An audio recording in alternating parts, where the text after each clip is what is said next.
Hi, this is Scott Garibay, and today we're going to talk about Dungeons & Dragons 5th edition. We're going to talk about Trouble in Paradise. We're going to talk about friendship, and we're going to talk about priorities. All right, so basically I recently had a campaign end, and a Dungeons & Dragons 5th edition campaign end, and there was some serious friction between me and a very good friend over the end of that Dungeons & Dragons 5th edition campaign.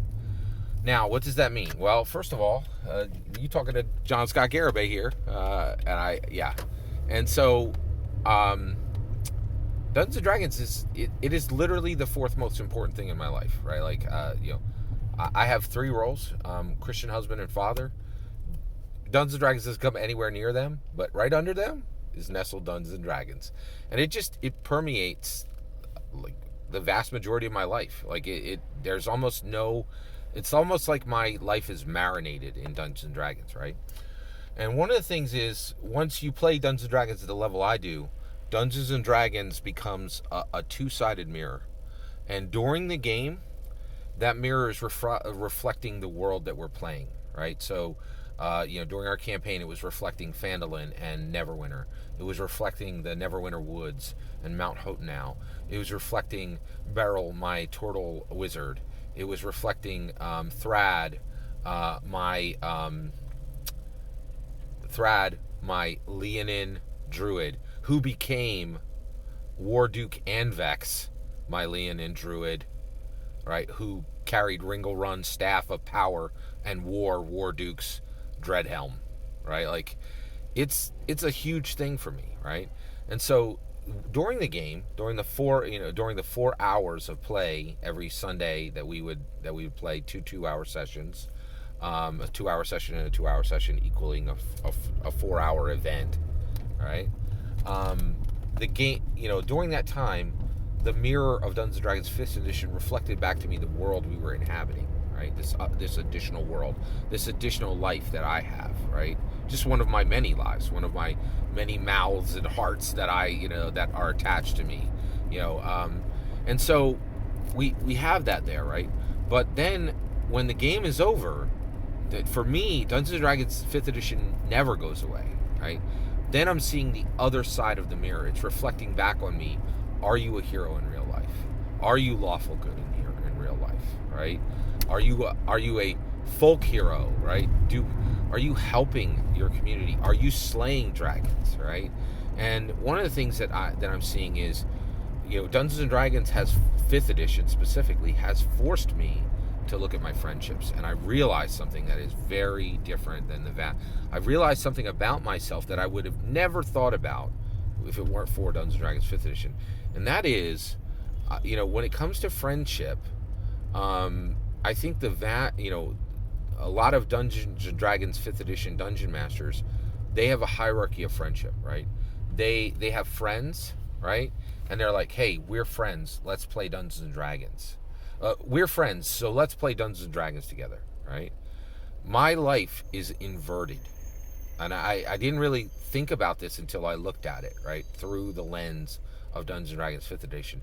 And what I realize is I'm not saying that. I'm saying we play Dungeons & Dragons 5th edition together, and that's why we're friends, right? It's a priority issue. And one of the things I realized, and I can't deny this to myself anymore, is my relationship to Dungeons & Dragons 5th edition is more important to me than my relationships to my friends, right?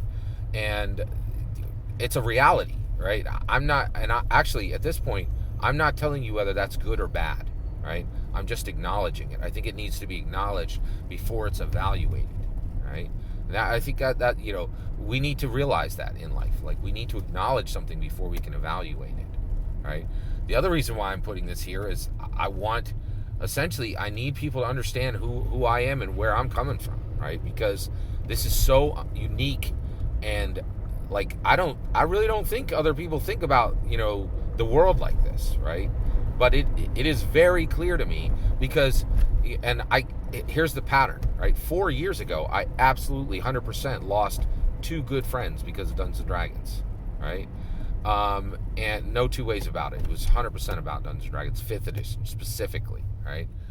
Then about 8 months ago, I lost a friend and I did not lose them over Dungeons and Dragons. I lost a Dungeons and Dragons campaign because I lost a friend. There's a distinction there, right?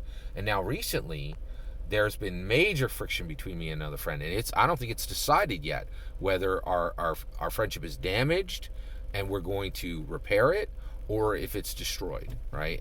But the reality is, just looking at the pattern, it's clear to me I'm in this situation because when it comes to the world, I prioritize my relationship to Dungeons and Dragons higher than I prioritize my relationship to friendships, right? And so, and I'm not sure that's a problem I need to fix yet, right? And the reason why is you're like, oh, well, of course, Scott, of course you should be like everybody else in the world and prioritize your friendships over Dungeons and Dragons 5th edition. That's okay for the rest of the world because they see Dungeons and Dragons like Chutes and Ladders. If I thought Dungeons and Dragons was like Chutes and Ladders, this wouldn't be a question, right? But I have this distinct belief that currently no one else believes, that in 1974, Gary Gygax established unbound identity and unbound immersion. That essentially he unlocked for humanity a form of immortality. The idea that we could have as many lives as we wanted. They're all limited to this world. They're all limited to this life. I think we get like 120 years on this planet if we're super lucky. Most people are going to get 70 to 120 years right now. I don't think anybody lives over 120 now. Maybe a couple years above that, but not much.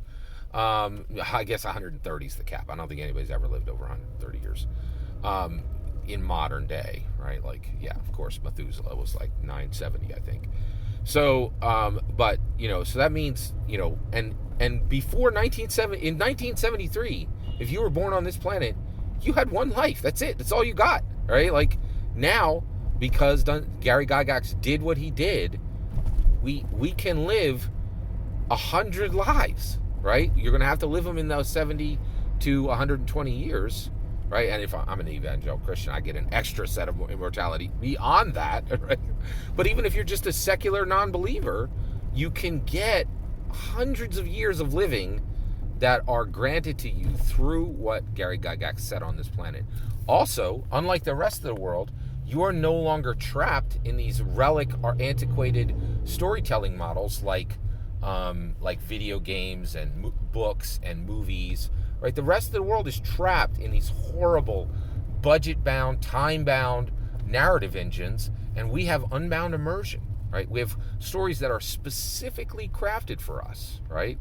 And so since I'm the only person on earth that sees this, why should I shed this, cloak that I wear and become like the masses? I don't see a reason for it, right? Now, I am acknowledging that I am prioritizing my relationship to Dungeons & Dragons 5th edition over my friendships. I can't deny it anymore. I'm still wondering if that's good or bad, right? I am willing to hear you guys. I'm willing to hear you on this. Is that good or bad? Now, if I've already said your opinion, Scott, Dungeons and Dragons is a game. It Chutes and Ladders. I already know your opinion, right? But if you have something a little beyond that, I'd definitely like to hear it.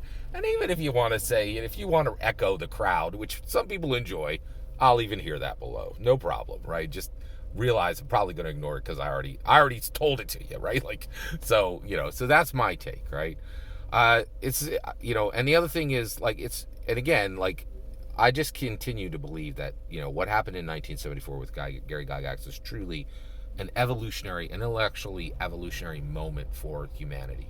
Because, Chutes and Ladders doesn't make you reflect on yourself and see what kind of a person you are, And Dungeons & Dragons 5th edition is very much doing that for me, right? And so, and I do want to be transparent. Like, I call you guys to a higher level of play all the time, right?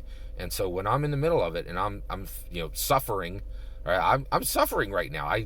I don't like how this ended with my friend. I genuinely don't. I wish my life was simple, and I was like many of you out there are like, I've been playing with the same group for 23 years. Nothing ever changes. Nobody ever moves. Our group's the same as it always was, and Dungeons and Dragons is easy. Right?